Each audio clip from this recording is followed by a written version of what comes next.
take a look at a Mammoth Bass Amp. We're going to talk about the best iPad or iPhone for you to select in 2022 for your music production. And we're going to do ourselves a little bit of sampling with the GarageBand iOS sampler. All that and a whole lot more here on GarageBand Weekly. Let's go. GarageBand Weekly, GarageBand Weekly, GarageBand Weekly. Yes, indeed. It is that time of the week, time for GarageBand Weekly, brought to you by the GarageBand Beginner's Guide over at studiolivetoday.com/courses. If you've got $10 and a burning ambition to learn everything you need to know to get started with GarageBand, jump on over, check out the course, and you'll be supporting the channel at the same time as you're learning a whole bunch of stuff. We've got 5 hours of curated content over there, or of course, hang around here, because if you've got questions, I've got answers, or at least will attempt to answer your questions. Just pop the word question in front of your comment. It'll just help me tag those and make sure I can answer any questions you may have. If you're here live, say g'day here in the chat. If you're watching on the replay, leave me a comment if you have any questions or anything you want to say. And today we've got some interesting stuff. We're going to jump into the news and notes in just a moment. And my rant's going to be about subscriptions and why subscriptions for apps are such a bad idea. We'll get into that in a little bit of time. But for now, let's dive straight on in and check out the news of the week.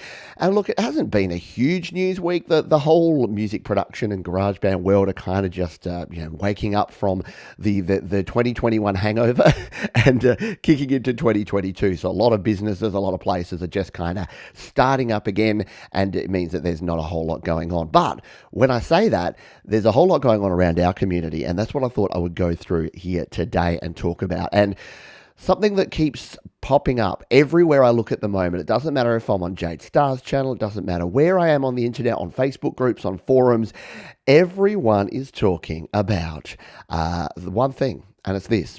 It is Loopy Pro. It has become so ubiquitous that even I have succumbed, and I've just a couple of days ago I downloaded Loopy Pro. I'm about to kick into my 7-day free trial. I'll be checking it out. I'll no doubt be checking it out here on the show as well. And it looks like a really cool app. I've never been a big looping person. I've never really delved into the world of looping or worked out whether I can or can't loop. It seems like a bit of voodoo magic stuff to me. But if anything's going to help me, it's apparently going to be Loopy Pro, because I have used the Loopy HD before, and this just looks like next level stuff. It looks like it's got that combination of an app that is simple enough to just pick up and get started, but is complex and detailed enough for you to actually dive in and get a lot of stuff done with. So I'm looking forward to jumping in and checking that out. And if you want to join me along the journey of discovery, because as many of you know, I'm a creature of habit and I don't check out a lot of new apps. It's been a long time between me actually getting into something new. And because this is complementary to GarageBand as well, it does work well and in conjunction with other apps, I think it might actually be something that I dig. And it has a very interesting pricing model too, which we'll talk about in a bit more detail when we get into the rant here. But if you come down here and you check out the pricing that we have here, it's a 7-day free trial, and then it's a one-off in-app purchase to keep the app forever. So it's not a subscription. However, there is an option then after 12 months to actually buy for the new features for the next 12 months. So you can keep the app fully functioning, fully working, and bug fixes forever for one price. If a whole bunch of new things are added and you're like, hey, I've got FOMO, I want to get all the new stuff, then you can buy the upgrade. And it is a 100% optional choice. And I think this is pretty darn cool. It'll be interesting to see how this all goes. And again, we'll talk about it in a bit more detail a little bit later. But let me know, have you checked out Loopy Pro? What do you think? Is it something that you think is going to be a game changer, or as much of a game changer as folks seem to say? I think it looks pretty darn cool. So we'll be checking that out. Gregory says, I'll be on board with Loopy when it gets MIDI looping. Yeah, see, Gregory's waiting for MIDI looping. There's a lot of other stuff that they could add in. And by the way, if you didn't check out this particular interview here, our good friend Jade Starr interviewed Michael Tyson, who is the creator of Loopy Pro is also behind such things as Audio Bus and all the original OG Loopy stuff, and as well as Sample, what's the other one called? Sample something. So yeah, he's a super talented dude, and that basically pushed me over the edge, because like right down to the fact that when you look at the app description, like this is different. This is not him hiding behind a company name or hiding behind any sort of wall here. He's like, hey, I'm Michael. This is what it's all about. Like, he literally puts his name there, right there. And he says about the pricing structure. This will allow him to keep making Loopy Pro and, keep the lights on and keep feeding his family as well. So I always say follow the name. So that's why when I recommend something, I recommend things like the GarageBand Guide, because Patrick is the GarageBand Guide. How to App on iOS, Jade is How to App on iOS. If there's a person that's standing there behind it, not just a company name or a website name, it gives me a whole lot more confidence and a lot more ability to trust. That's just my vibe on that anyway. And there you go. Thank you, Thomas, who has thrown the interview with Loopy creator Michael Tyson that Jade did, and it was super cool. And again, I was out walking that morning, and I was like, yeah, okay, maybe. And then by like an hour and a half in of interview, I was like, yeah, definitely. So it took me from maybe to definitely. Sounds like an Oasis album. Definitely, maybe, definitely. Speaking of the GarageBand Guide, our friend Patrick over at the GarageBand Guide, you know Patrick, yeah, he's this bloke, Patrick at the GarageBand Guide. He's got a new video this week, and it's about flex time in GarageBand for Mac. And I know that GarageBand for Mac doesn't get a whole lot of love on this channel or on this show. I'm starting to use it a lot more, and I'm starting to learn about things like flex time. So I've watched this video this morning, and I highly recommend it. I think it's very, very cool because it gives you a quick and easy explanation. What is it? It's like a 3-minute 50 video. It explains flex time, how to use it, what it does, and when you'd use it. So I would jump over and check that one out. If you're a Mac user, or if you're an iOS user and you want to feel really bad about the fact that we don't have flex time in GarageBand iOS. And look, flex time, it's a bit like auto-tune. Some people love it, some people hate it, and some people just go, hey, it's a tool you use sometimes when you need to. And that's the way I look at flex time. It's not that you want to play a terrible guitar solo and then just use flex time to put all the notes on the grid. You want to play a really good guitar solo, and then if there's one or two bung notes where you're like, darn it, everything about this is so tasty, but I can't do can't get it right for that one thing, then throw some flex time on there, and it's going to help you out. So some additional stuff there for Loopy. There is Jade Starr's massive Loopy walkthrough, which I will be referencing, no doubt, during the week as I learn Loopy Pro, and I'll probably be doing that either live here on the channel, or at least I'll pre-record it and get you to watch, because it is fun. People seem to really like watching me mess up and do things badly. So as much fun as it is to have a slick tutorial where everything just runs smoothly and I edit out all the mistakes, sometimes you folks are evil and you like to see me fail. And it is a fair pricing structure, I agree. Because you're getting something, and again, I'll save that for the rant. But if you've got views and opinions on apps and their pricing models, then let me know. Because again, this isn't big corporations, folks. This isn't you sharing your Netflix password and, oh no, Netflix, $1 billion company, don't get your $10. This is Michael, who's sitting at home with his child and with mortgage payments most likely, and with bills. And it's a dude, and that's like most of these app developers are people, and it's a bit like YouTube channels. Studio Live Today Incorporated is Pete Johns, and vice versa. So support the folks who support you by helping you create cool music. And there you go. There's the link to Patrick's GarageBand Guide video. Excuse me. Another cool app that I'm excited about. See, I had a bit of time off over the last week, and I managed to catch a few other shows and to catch up on a lot of videos that I've been missing out on. And now I'm way behind because I've got to get back onto a lot of these new things that have come out, and new and old things, because this one's not necessarily a new app, but it is a very cool app. Maybe it's new, maybe I'm wrong on that, but this is the Sidecar MIDI controller. And yes, I got Jade Starr to thank for this one as well, because for the longest time, one of the other features that's in GarageBand Mac that's not in GarageBand iOS is the ability to use a QWERTY keyboard, a Bluetooth keyboard, the Magic Keyboard, a USB keyboard even. to control your MIDI instrument. So you need a MIDI controller. Now, ideally, you want to have a MIDI controller, but let's just say you're like me, and when you're on the go, you take your iPad with you, and you've got an iPad cover, like one of the Logitech covers with a keyboard or a Magic Keyboard. Yeah, you don't have the ability to use a typing keyboard to actually enter your notes and to play in parts until the Sidecar MIDI controller came along. And is that it using Loopy Pro? Have we had some crossover here? Are we crossing the streams? So yeah, it's a little app. It's sort of like an old school memory resident program if you've used those on the PC days, where it runs in the background and it maps out your MIDI keyboard. It maps out your QWERTY keyboard to a MIDI keyboard. It looks very cool. It looks very simple. I haven't downloaded it yet, as you can see there, but it is $5. It is $8 here in Australia, and it is going to be a purchase of mine this week. I didn't quite have time to play with it, and I thought, as fun as it is to watch Pete fail live, then I don't really have the ability to do that today. But we will be looking at that in the future. Yes, it's a dude.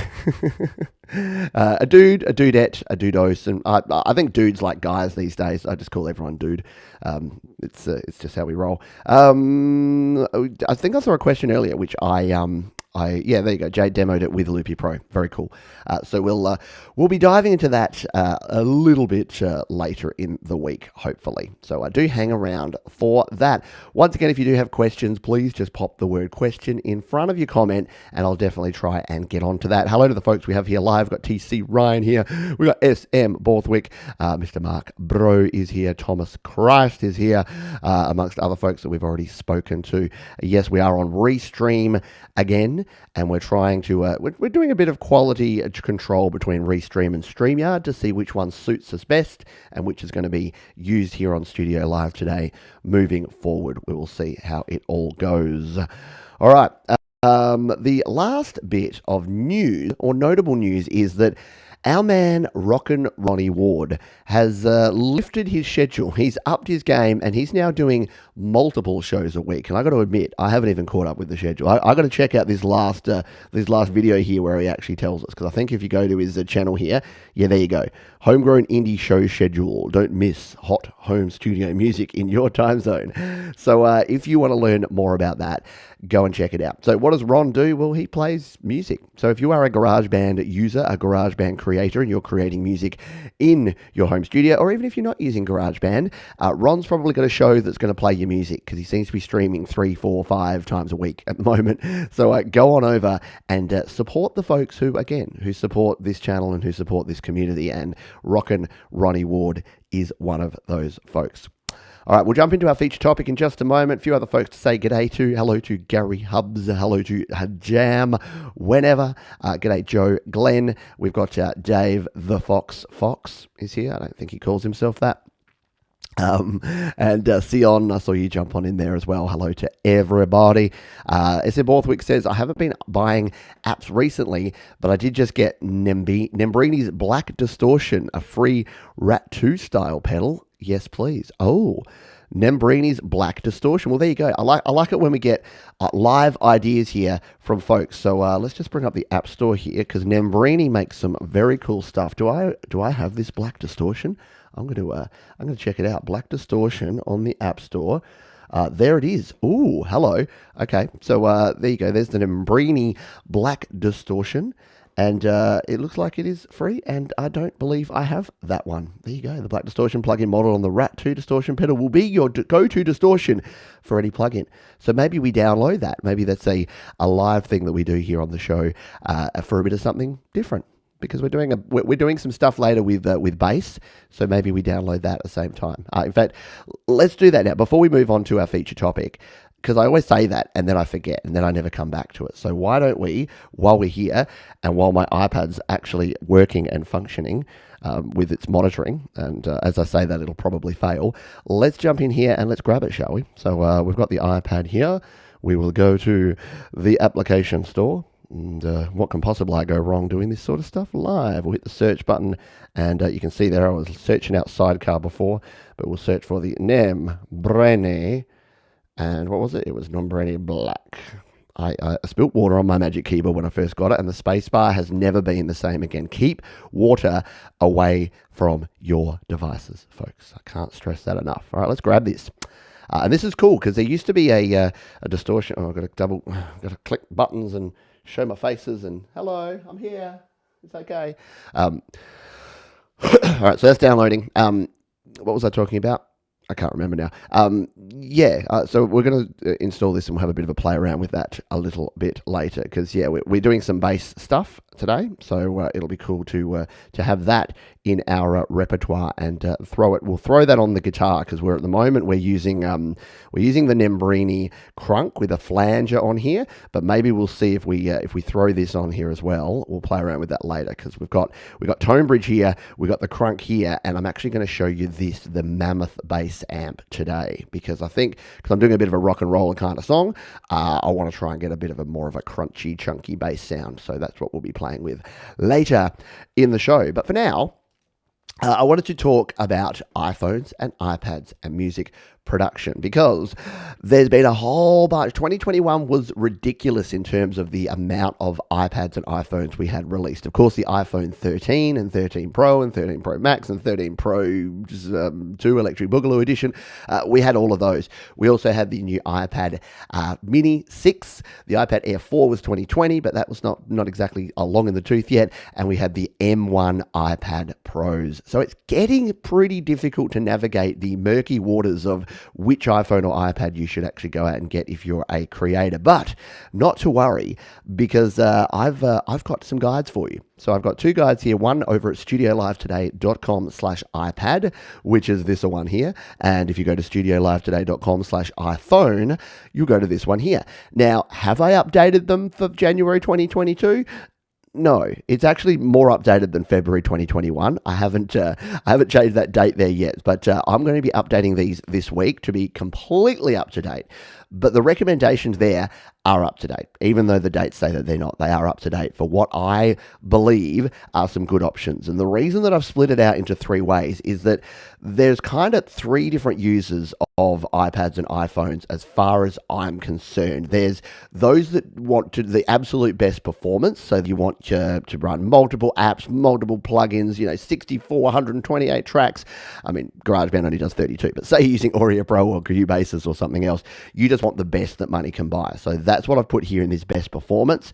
I've then got all-rounders, and that's the rest of us. So that's the folks that, like me and like many of you, who want to get a good performance, but are also not made of money and need to find a good budget option as well. And then there's kind of what I call the budget or the kids or the entry level model. So this is if you've got if you've got a child who's just getting into music production, if you are super tight on the budget but you still want something that's going to be capable, that's what I would go for here. So let's start at the bottom. The budget entry level. These would all be second hand at this point because that's where you get your best bang for buck. So I'd recommend going on to, say, Amazon. They've got refurbished models, or you can pick up second hand ones there. eBay has good buyer protection because if you buy something and it's a lemon, you can usually go through the eBay dispute process and get your money back.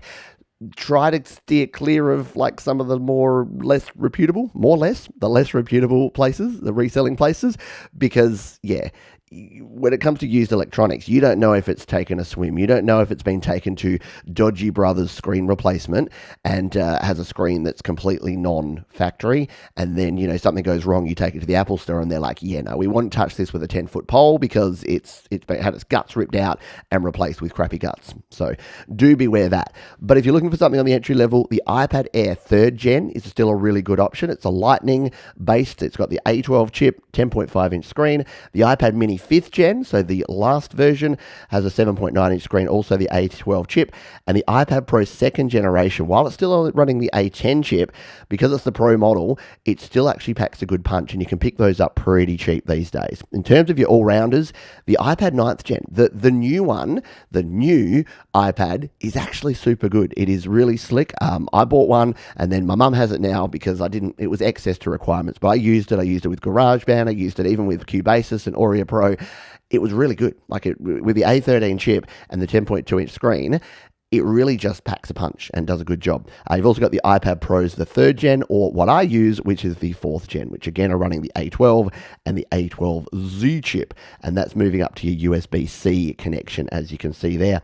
In terms of performance, well, it's not hard. You just go to the new ones and you find the most expensive, and that is, of course, your iPad Air 4th gen, which uses USB-C, has that nice big 10.9-inch screen and the A14 chip. You've got the new super overpowered iPad Mini 6th generation, which is 8.3-inch screen with the A15 chip and uses USB-C. In fact, our friend Patrick over at the GarageBand Guide, he did a review of this one. So if you are in the market, if you think the Mini 6 might be something that floats your boat, check out Patrick's review. There it is, the Mini 6 that Patrick reviewed last year. It's a very, very good unit based on what Patrick had to say about it there. And then the iPad Pro, the 5th generation, the M1, which I know that Patrick also has. I know many folks have actually got the M1, and whilst the M1 chip is super overpowered, I mean, I've got the 4th generation that I use, and that just does the job really, really well. There's not much that uses the M1 chip in the iPad yet, but yet is the operative word there. If you want to future-proof yourself, and you've got $2,000+ burning a hole in your pocket, then you can go and check out the iPad Pro 5th gen. So there really is something for everyone. And in terms of price, like if you think in terms of, how do I get into something like this? If you wanted to get, say, the iPad Air 3rd gen, which is still, again, the A12 chip, it's still a good chip. It still does a good job. The links here that take you over to Amazon. Let's just do a quick price check on this sucker, shall we? So $400. So this is a refurbed 10.5-inch with 64 gig, which is going to be a decent amount for you to get started. $405. Like that's a pretty decent price to get into something like this. So there's a heap of options there, and you can go through all of the other options there. And of course, you can find good deals. You just need to keep your eyes peeled. We've got the exact same thing here for your iPhone buyer's guide. So we go through the same sort of things there with your minimum specs, your solid performance, and then your best performance. So there's all of the things that you may want to check out. You can do over there, studiolivetoday.com/iPad or /iPhone. Betty says, I'm using the iPad 8 and I think it's good enough. Yeah, that's the thing. A lot of things just need to be good enough. Mark says he uses the 9th gen iPad and can vouch for it for sure. Absolutely. There it is. Yeah, Dodgy Brothers screen replacement. Try not to do that. Try not to go to Dodgy Brothers screen replacement services. Pretty bad. But Mrs. Hubbs just realized today that her iPhone 6 is stuck in the past. Her phone bill is about to increase. Yeah.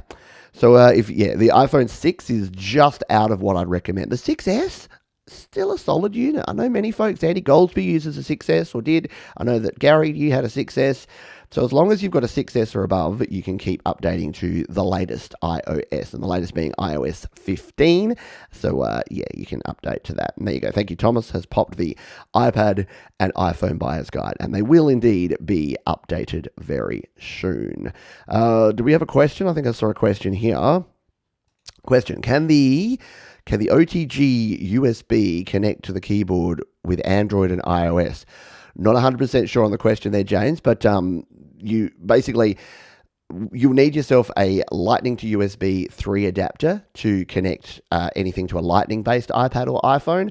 If you have got a USB-C based iPad, you can use any sort of USB-C hub or dock or adapter, because USB-C is completely generic, standard. So if it's Lightning, don't use those cheapo OTG ones, the $5 ones you get on eBay. They don't create the proper USB host, and they will either work very briefly and then fail, or not work at all, in my experience. So yes, I know, look, and every time I talk about this, and people that have been around the channel for a long time know this, but every time I talk about it, I don't feel any better than you do about telling you that you need to go out and buy yourself a $40 piece of plastic to cook up your stuff to your other stuff.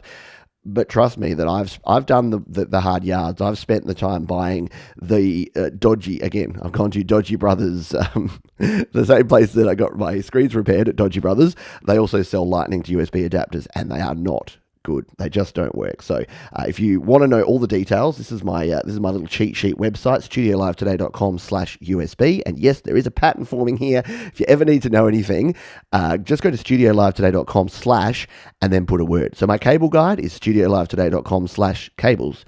My USB guide is studiolivetoday.com/USB. iPhone, iPhone. GarageBand, DistroKid. So if you go to studiolivetoday.com and put a slash and then put a word, there's probably a website there. But this is what I recommend here. So you can jump in here and go to your Amazons or your Sweetwaters or wherever, and it's currently unavailable on Amazon. Well, that's really useful, isn't it? But you can get it from the Apple Store. And I think Sweetwater in the US usually have them in stock because they usually do a better job. There you go. It's $39 in stock. And it gets good reviews because it just works. So not sure if that was the question you were asking, but that's the answer to that question. Hello, Bubba. Thank you for dropping on by. Hello to everyone else. And hello to, I think Andy's success is dead. Yeah, bummer. Thank you for everyone who's been around here, and thank you for all of the patrons who've supported me. Bubba is a wonderful patron, as is folks like Thomas Christ and Mark Bro, and many of you. So I do thank you for all of your support in 2021, and we're going to have another massive 2022 here on the channel. I can guarantee. All right, let's jump in to our rant of the week, and I need some audience participation in this one, because we're talking about pricing models and we're talking about apps here today. So I wanted to get your views on this. So for the longest time, I've said I'm not a fan of subscriptions. And when I say that, I have to give a big caveat because I have plenty of subscriptions. You know what I subscribe to? I subscribe to YouTube Premium, which has all of the YouTube video premium features, as well as YouTube Music, which basically has the same collection of music as your Spotify's and your Apple Musics. I also subscribe to Apple Music just because, you know, it's my job to do this. So I kind of have to have these subscriptions. I have Netflix. I have Disney Plus. I have Dan. I have KO, which is a sports channel here in Australia. I have ESPN because I love my ice hockey and it's the only way to watch it here in Australia. So I probably spend in the vicinity of $100 a month for subscriptions. So I'm renting all that content for $100 a month, which is a significant investment. It's like $1,200 per year that I pay for these subscription services. But I'm not thrilled, but I'm happy / comfortable paying for that. And the main reason for that is that there is always new content. Like today's hockey game or today's cricket match is different from yesterday's and last week. So it is new content. Netflix are adding new shows and movies all the time, which are different from last week's. So that makes sense. What doesn't make sense is paying for something which is static and which is not evolving and not adding and not updating over time. So this is why I moved away from Adobe.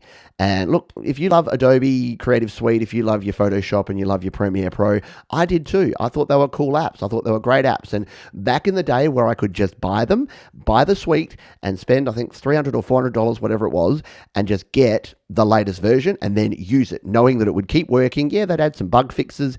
And then in a few years' time, they might bring out a whole new version. And if I was happy with my version, I'd stay there. If I wanted the new bells and whistles, I'd buy the new version. What we've got now with a lot of these software packages and apps is that you don't actually buy them. You rent them. So you rent the service. It's almost like renting like off-site software that sits in the cloud. You don't actually ever own the software. And look, ownership versus rental is not a big thing, except with the fact that, I don't know about you, but when I go back to like really old things that I created, so I used to use a bit of software called Cakewalk Music Creator, and when I go back to that now, I can load all those programs because I still have that. I have hundreds of Adobe Premiere Pro projects that I just can't open because even though I paid the Creative Suite cost for a couple of years, as soon as I stopped paying that, my projects are dead.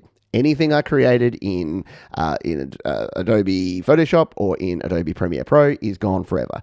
Well, it's not. It's gone until I choose to start paying again. So to me, software as a service, the whole SaaS model, that's big in corporations. Like if you're a corporate, then yeah, I kind of get that because you need to actually have the ongoing support, bug fixes, someone there to troubleshoot problems. If you're running a system and you're using Salesforce or something like that, I understand the whole SaaS software as a service model. However, for the consumer, I just don't like it. I really don't think it works well. So that's why when I saw this new way of doing things, and look, it's not going to be for everyone. Again, not everything will be for everyone. And I wanted to put that up on Front Street because too often I'll say something or there'll be an opinion and someone's like, no, that's not it. And the key thing is, if you start with the words, in my opinion or in my experience, that's what a rant's all about, then I don't think no one can say, no, you're wrong. They can just say, no, I disagree with you. And more power to you if you disagree with me. If you love your software as a service model, if you love subscriptions, great. If you think everything should be free and it should be a completely community-based society where no one actually ever profits from anything, well, yeah, we might have to go back in time to try and rework things that way. Because unfortunately, for better or worse, it is a commercial model. And we reward people by paying them for things that they do. And I'd be an ultra hypocrite if I said that was a bad thing and everything should be free, because you probably watched an ad before you started watching this show. Or you might see an ad come in right now, which is what I use to pay the bills. I'm literally going to go back and put I don't usually do a lot of mid-roll ads. I'm totally putting a mid-roll ad right there just for fun. So welcome back. But this new way of doing things, if you missed the start of the show, the new way that Michael has done this with Loopy Pro, where you pay for it and then you own it outright. So you own that piece of software. He then goes away and works on it for 12 months. It then hits a point in time where the new stuff starts getting added. And you can either go, I'm happy and content with what I've paid for and I've got my value, and I'm going to keep what I've got. Or you can say, okay, I'll upgrade to the new version and I'll pay you for that as well. I think it lets you have your cake and eat it too, in my opinion. So you're not paying that $10 a month forever. Because people look at this and they're like, but it's $50. Why am I paying $50 for one app? Yet those same people would probably pay $4.99 a month, which guess what, is $60 a year, and think that they're getting a good deal to use an app as a service. And then again, as soon as they stop paying that, the app goes away and all the projects they've created in it also go away. So that is my view. But again, I'm interested in your opinion, because as I say, opinions are like buttholes. Everyone's got one. And yours may differ from mine. We've got some comments here. Gregory, I confess I have a subscription for Steinbag Dorico iPad. I wish I could just buy it. Yeah, it's it. Don't forget YouTube. Yeah, exactly. Don't forget YouTube. YouTube is a subscription, YouTube Premium, which is something that I've definitely got.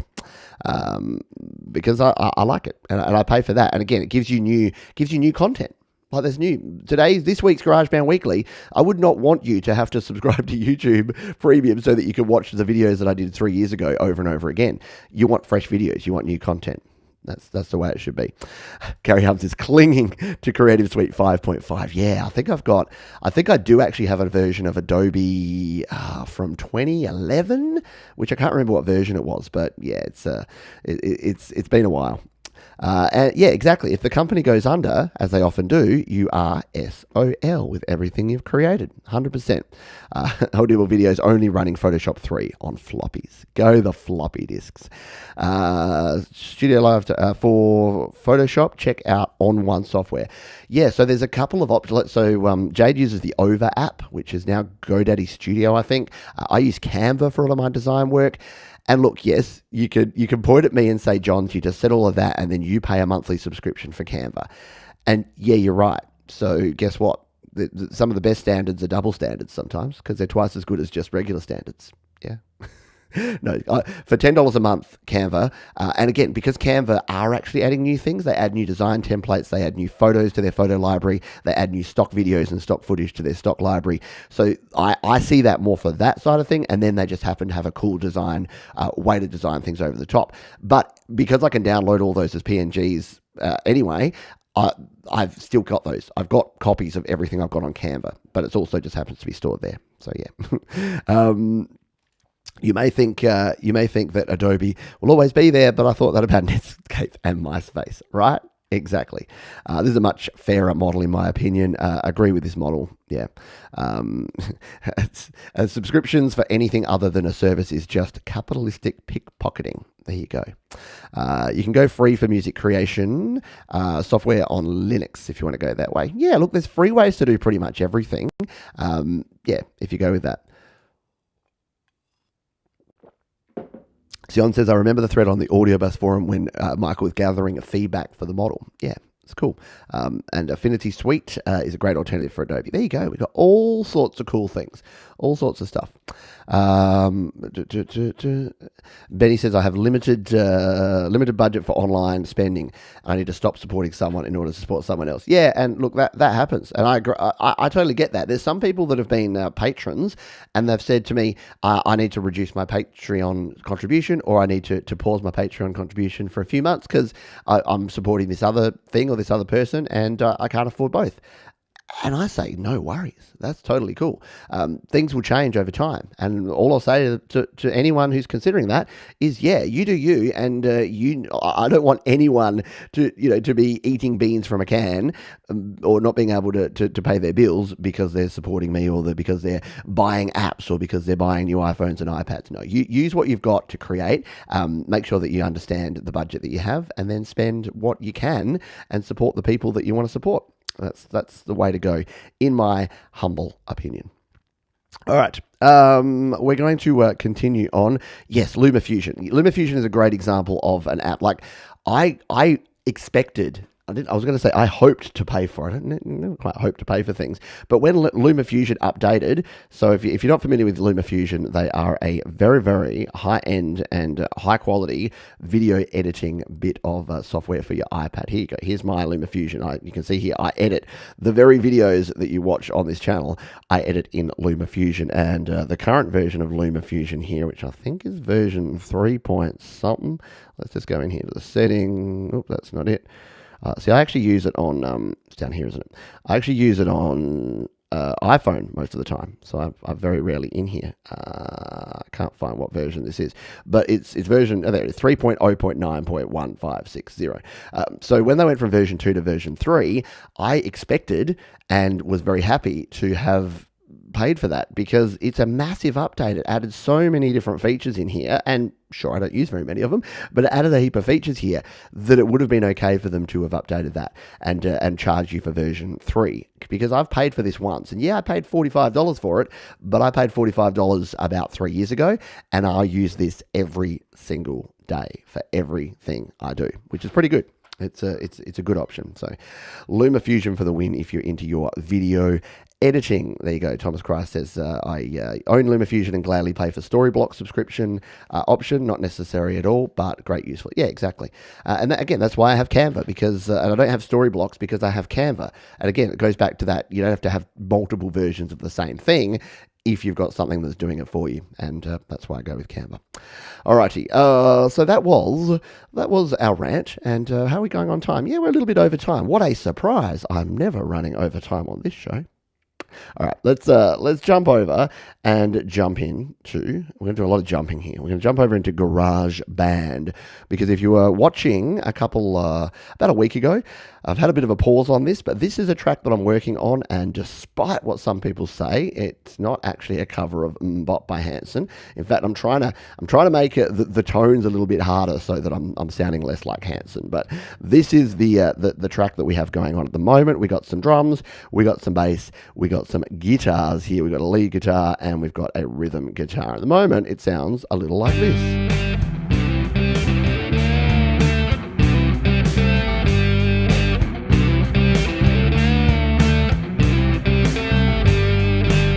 Very cool. So that's what we've got going on at the moment. And we've got ourselves a bass sound here. This is using the default GarageBand Bass Amp. Actually, if I do this, it is. I've kind of, what's the opposite of burying the lead? I've ruined the lead. So yeah, so here is our GarageBand Bass Amp. And if you missed the previous episodes, we actually originally recorded these guitars with the GarageBand amp sim, but then we changed them up. We used, on this one, we used a Nembrini Crunk V2 to get this kind of sound here. And we added a flanger.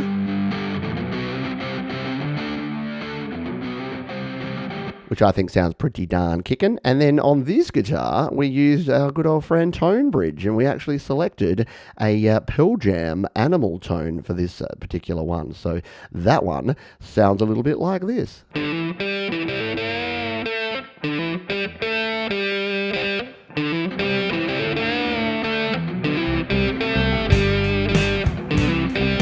we get ourselves a bit of a jam. Now, I think, now that I'm listening to it, I'm like, that sounds a bit more like Sweet Home Alabama than it does Hanson's Mbop, but whatever. We'll just go with it. So, what I wanted to show today is a very cool bass amp sim. Now, I've shown a lot of guitar amp sims before, and I've actually shown this one before, but I haven't used it, and I think someone said in the chat earlier that they own this and they just don't use it enough. It is the Mammoth Bass Amp sim, and it is very, very darn cool. If we jump over here, it is this one here. Look at that. Look at that logo for starters. It's from Aurora DSP, who makes some good stuff, and it is only $6.99. So it's actually a very, very affordable app. And for bass doesn't get a whole lot of love. There's so many different guitar amp sims, guitar amp impulse response that we've seen, the new one from Nembrini. You got your tone bridge, you got your amplitude, you got your bias FX, you got so many different guitars. And look, some of them do bass, but nothing is as dedicated to bass as the Mammoth. So what can we do with it? Well, at the moment, as I said, we've got our bass here, which is just through our bass amp. Sounds like this. We'll just turn it up so that we can hear it nice and sweetly.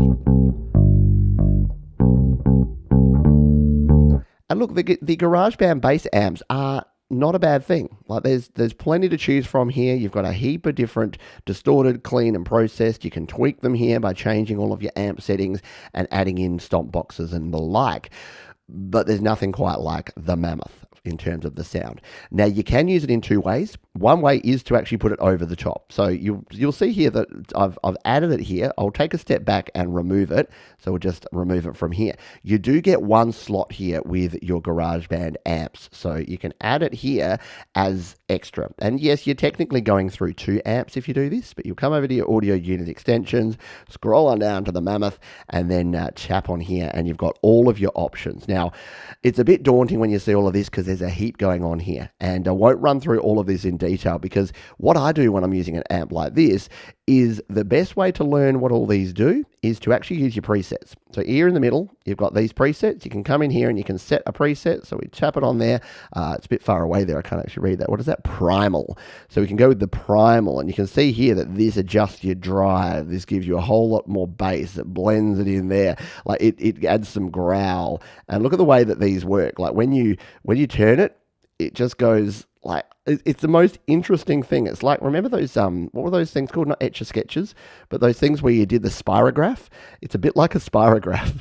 That's what these knobs remind me of. So you can turn the growl up and down there. You can change all the things. So we'll just put it back to that one. Boom.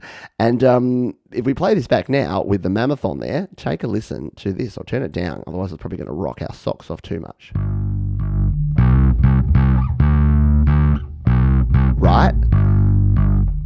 Let's bring this back with our guitars, and you'll hear how much more it cuts through.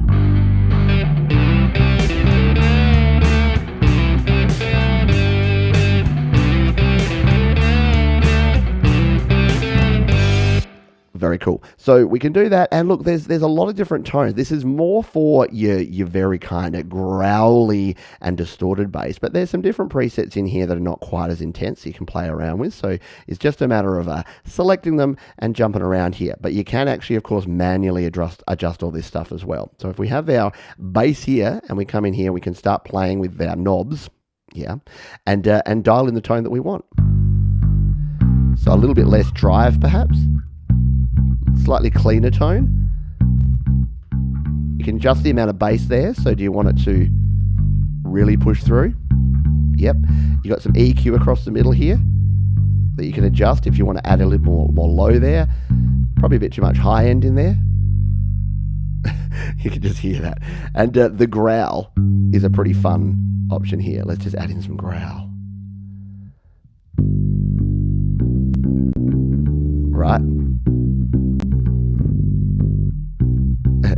If you see a button labeled melt, hit it. Yeah, right? Because that'll melt your face. Wow, I'm using the headphones here, but yeah, it kind of, it feels, you can feel the bass as much as you can hear the bass when you've got a good sort of bass sound here. Now, if you don't want to go through two, if you want to just use the Mammoth for your processing, pretty simple. All you need to do is create a new blank track. So just go to your add new track, go to more sounds, and of course it's under fun and clean. Tap on that one and you've got yourself a clean track. And now all you need to do is bring your bass. So I'll just drag this track up, pop it under here, and then we can grab a little square, go around all of our bass parts here, tap on them, tap again, hit the copy button, and then we can unsolo this one and bring it down. Now, just make sure that you line that sucker up. This is the thing where it usually gets you, because if you're copying from one track to another and you don't line it up perfectly, that's where you get that horrible GarageBand problem of it being slightly off the grid and you not knowing what the heck you did. And if you don't catch it at the time, you get like 10 steps down the road, and trying to line it back up is an absolute pain in the butt. So now we've got this just on a regular track, and this is just our pure bass sound. Not doing anything, yeah? It's our direct bass signal. So now we can actually come in here and we can add a plugin and EQ. We'll go to our edit button. I always get rid of the effect EQ because I never use it. And then we can tap the plus button here and add the Mammoth in directly here. So you don't need a guitar track. You don't need a bass track specifically. You can just have the Mammoth on here, and with the default settings, oh, it's Fuzz City. Let's well, that's a cool one. That's got a lot of treble in there, doesn't it? Need a little more bass. There we go. So you can dial that in there, and then you've just got your bass sound there. And then if we just bring our drums and our guitar back in, we have our bass sounding like this.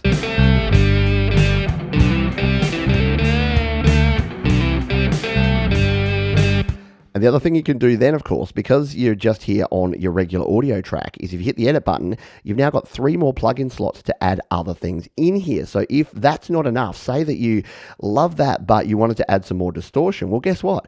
You can do it. And you know what we just downloaded? Told you we'd come back to this. We just downloaded a brand new Nembrini plugin, which is the Nembrini guitar. What is it? The black. I've got to find it now. NA Black. Here it is, the Nembrini Audio Black Distortion. And now what you can do, we've added it there, is put it after the amp. So we'd probably want to adjust this. So if you hit the edit button there, you can grab it and just drag it up and put it in front of there. This could actually send us into another dimension here. If we add this. So we've got a very simple drive, filter, and level knobs here on our black distortion. So let's hit play and see what happens here, folks.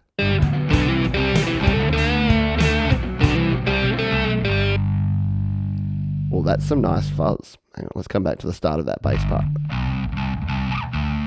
So there it is with the black distortion. Oh yeah. Let's drive that sucker up.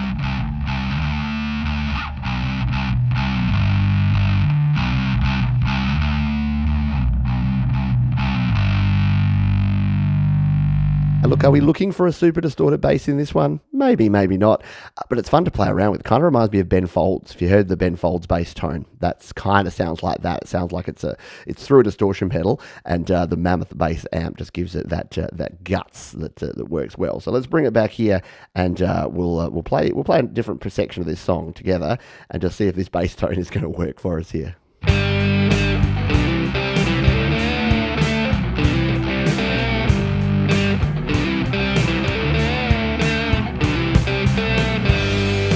So it's probably a little bit fuzzy. We'd probably want to play around with that. Maybe I'm driving it too hard if we drop the level down there.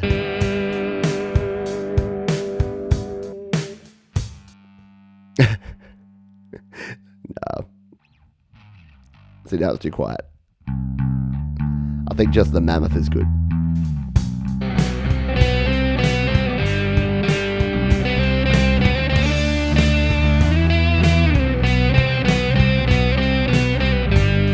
There you go. So yeah, in terms of having something in your toolkit that's not going to cost a fortune, but is something you can turn to. If you're making heavier music, you're making rock music, you're making even funk music, soul music, and you want to have a nice bass tone, then the Mammoth Bass Amp plugin is worth considering. Nice one. And thank you again to SM Borthwick, was it, who suggested that Nembrini Black. You know what? I'm just going to I'm going to throw that Nembrini Black on one of these guitars before we finish up, because I wanted to check that. Oh, did that just tell me is other Rangers playing today? Oh. The ESPN. Speaking of subscriptions, ESPN's telling me what's going on there. So let's So we've already got the crunk on here doing some pretty big distorted stuff, but why don't we add in, just to go really nuts here, let's add in that black distortion just to see if we can get it even more tasty and fuzzy. So here it is, the NA black. If we take everything else off, what does it sound like by itself? Right? That's actually pretty cool.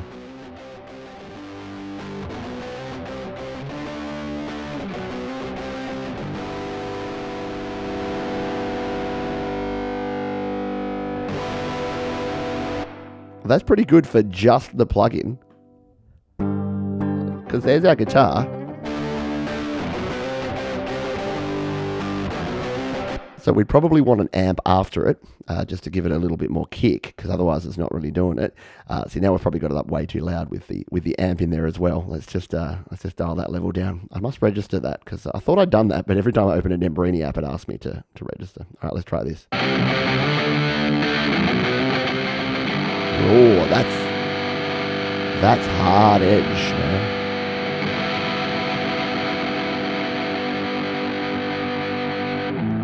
Flanger back on. Oh God. Okay, we're breaking transistors there now. We've probably gone a bit nuts with that. But yeah, it sounds like a very cool plugin. And I think if you used it in conjunction with a slightly less overdriven amp tone, it would probably work even better. But cool. Anytime there's free is good. And what I was trying to say before is that there used to be a free, very cool distortion plugin called the DS01? Oh no, Fuzz Plus. So there's one called Fuzz Plus, which you can't get anymore. And yeah, a lot of people really dug it. And unfortunately, it would break things. Yeah, I don't think I even have it on this anymore. There it is, Fuzz Plus 3 from Audio Damage. And I'm pretty sure if you put it on stuff, it just breaks everything. But this was my kind of favorite distortion or fuzz plugin back in the day. And it was free, but it's not available anymore. So if you didn't download it at the time, you don't get it. Yeah, a little bit much, I think, there. Bang, it did destroy things. Cool, so let's move on. Oh, I've got pinned messages.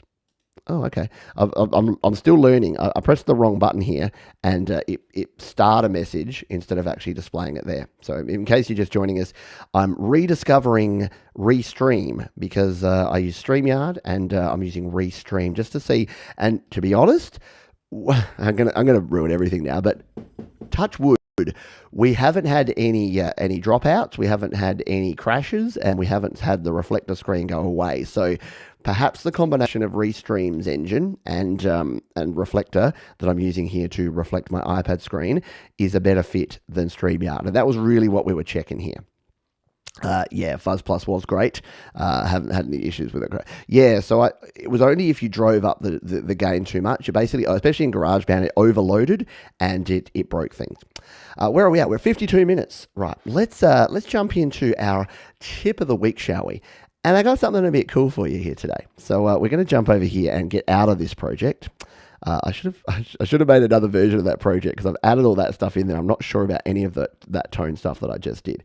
And I'm going to jump over into this track here because we're going to talk about the sampler. So if you haven't used the sampler in GarageBand for a while, there's been some changes and it's actually very cool. Let's jump in and take a look. So to get to the sampler, you go to a new track, a new project here in GarageBand, go to keyboard and tap on the sampler.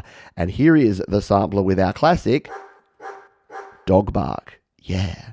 Now, you can use the built-in samples here, but that's a very boring way to use the sampler. You can tap up the top here, and you can go to whatever samples you're using in this song, or you can go to your sample library here to use anything that's been saved in here from before. So here in this song, I've actually got this sample, which is the Ravenscroft 275. Now, why is it a sample, and how did I create it? Well, that's what I'm going to show you here, because there's something cool you can do in the sampler that you may not know about. So let's hit this sample. It's very high there. So it's a piano sample. Yeah, big deal, Pete. Great, thanks for that. Now, if you didn't know about the sampler, let's go back to basics. If you want to record in your own sound, there's a couple of ways you can do it. You can literally hit the record button and then use your microphone. I just happen to have an audio interface plugged in here. So hello, I've got my mic plugged in here. So I'm going to just do some sort of sound here. Let's do this.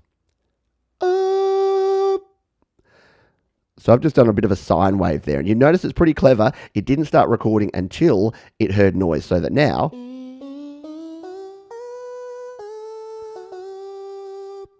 I can actually play it here using the keyboard. Pretty simple. Now, if I want to save this sample, I can come in here, I can save it to my library, I can give it a name, and I'll call it Pete Ooh, right? Yeah, Pete Ooh. And that's now saved that here into my library, and I can come back and use the Pete Ooh in any project at any time. Nice. And the cool thing about the keyboard here is you've got all the same things you can do. You can use chord mode here. You can use your arpeggiator if you want to do some funky, cool things like this one here.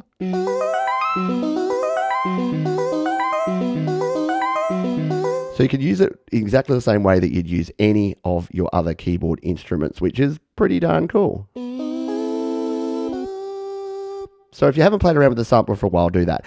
The other thing that you can do is that you can import a sample. Now, it used to be a button out here, and people lately have been saying, where's the sample import? I'm freaking out here. Well, if you just tap on the sample there, it's actually up here. So you've basically got to go in as if you're about to load a sample and then hit the import button. And that'll bring up all of your Apple loops. So you can bring in an Apple loop as a sample, but the cooler thing is you can go to Files here, and this will go to your GarageBand file transfer folder where you can, anything that you've brought in, like something that we've got here,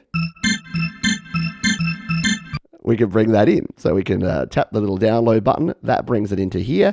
It'll just bring it in for this song. If we want to save this to our library for future use, we hit this button, we give it a name, we'll just call it the default name, and that's going to save it here into our library, meaning that if we open up a new project, it'll be there and ready to use. So let's tap on that one and bring it on out here.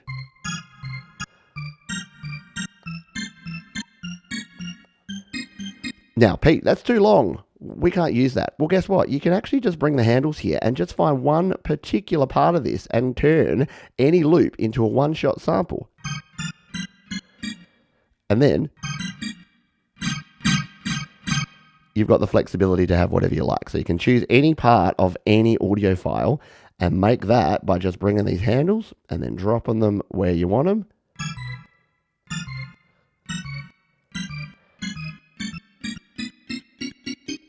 Now, you've probably already heard this. The problem with the sampler and with the GarageBand sampler is that lower notes are slower and higher notes are faster because they're literally just changing the frequency, the sample rate. And that means that the pitch and the speed is changed. Now, there's other samplers in other applications that don't have that limitation. Here in GarageBand iOS, we have that limitation. So if you want more advanced stuff, check out some of the other samplers in GarageBand, or move into Mac and use something like Logic, which has a next level kind of sampler. Okay, here is the thing that you may not know about that I wanted to show you that's cool, and that is this little button here. So this is your input button, and we're on channel 1 here, so what we can do is we can choose channel 1 or 2 on our audio interface, or if you don't have an audio interface plugged in, it'll just be the built-in microphone. You can monitor, turn on the monitor so that you can hear what you're recording when you're doing it, or have that off.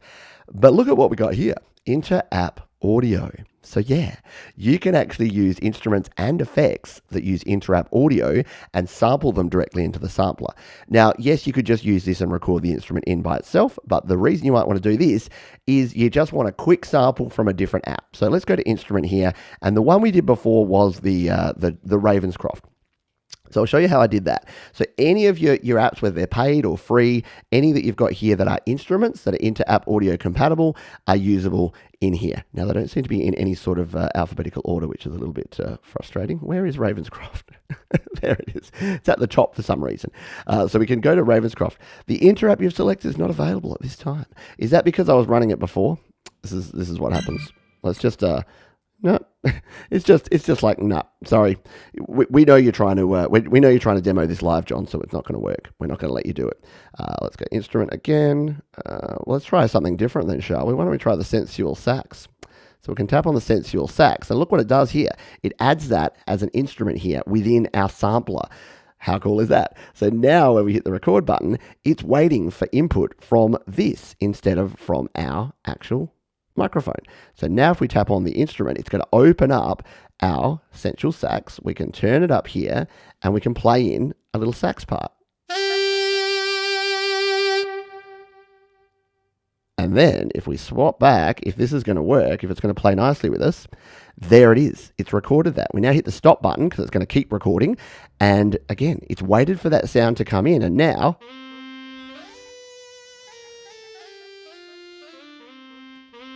let's just turn the velocity up because it recorded a little bit quiet.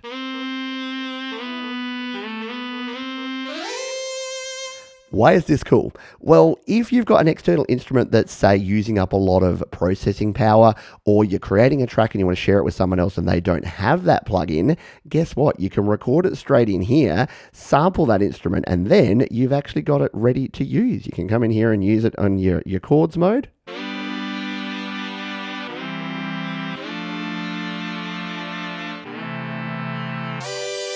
And you can do all sorts of cool things. We can get an arpeggiated sensual sax, which I've never tried before, but let's just do Lou.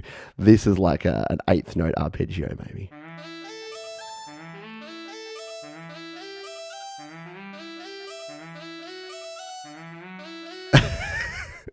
So you can have yourself a lot of fun. It just gives you the possibility to use any sound here. So again, the sampler is super cool. Record your own sound.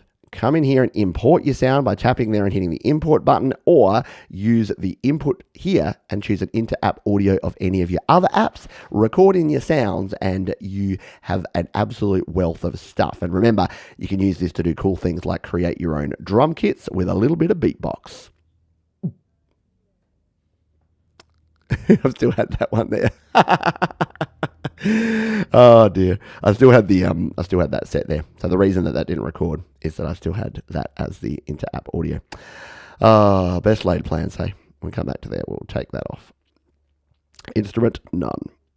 All right, now it will let us go back. All right. There we go. We've got a nice bass sound here now.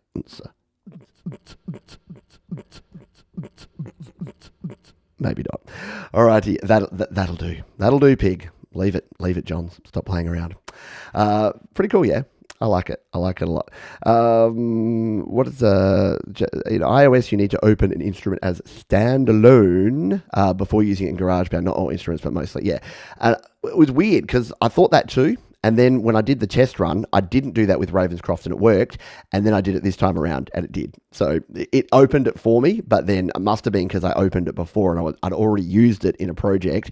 It didn't work. So yeah, in fact, let's just quickly test that to verify and validate that it would still actually work. So if I wanted to use Ravenscroft, let's actually open it up by going here to the Ravenscroft 275, and I didn't let it completely load. I'm an impatient bugger, aren't I? Didn't let it load. All right, so we can do that, and then we'll come back to the GarageBand, and let's just try this again. If we go inter-app audio, and we go here, we tap it. Hey, success. So yeah, so there you go. Good troubleshooting tip there. If you're having that problem, and it's the same with anything, if you're having that problem and it's not working, it's been a long time since I've used inter-app audio, clearly. Most of the stuff I use is AUV3. But if you're having that problem with inter-app audio, then load the app and then it will be there in the background. And Ravenscroft even has your own little applet there that you can use, which you don't need to use because here with this, once you hit the record, if you then jump over, it'll... Well, that could be a good sample to use in, I could make myself a lo-fi song with this. Isn't that what all the kids are doing these days?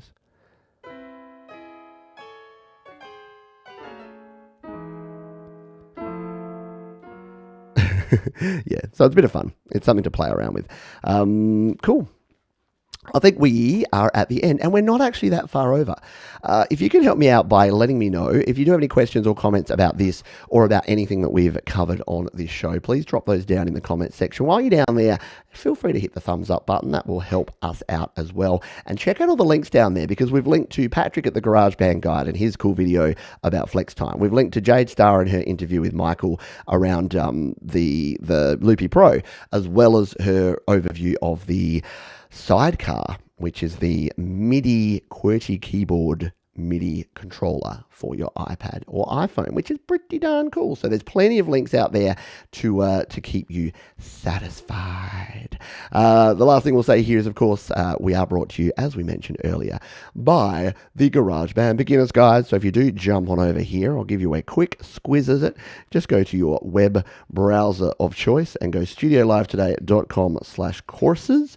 It will drop you straight over into this webpage here, where you can take a look at the GarageBand Beginner's Guide. It is just $10, and if you're starting out in GarageBand, it is a great way to get yourself up to speed. You can come in here, you can check out everything that's in there. As I said, it's 5 hours of curated content. It is all completely transcribed, as well as transcribed into 3 languages, in Spanish, French, and in English. So you can actually check it all out, and there is a way for you to interact with me as well. So if you watch it all and you're like, I still don't know how to do X or Y, there's an ability to do that. You can actually click a little button and it sends me a message via carrier pigeon. It rocks up at my door and taps on the window and says, Johns, we've got a question.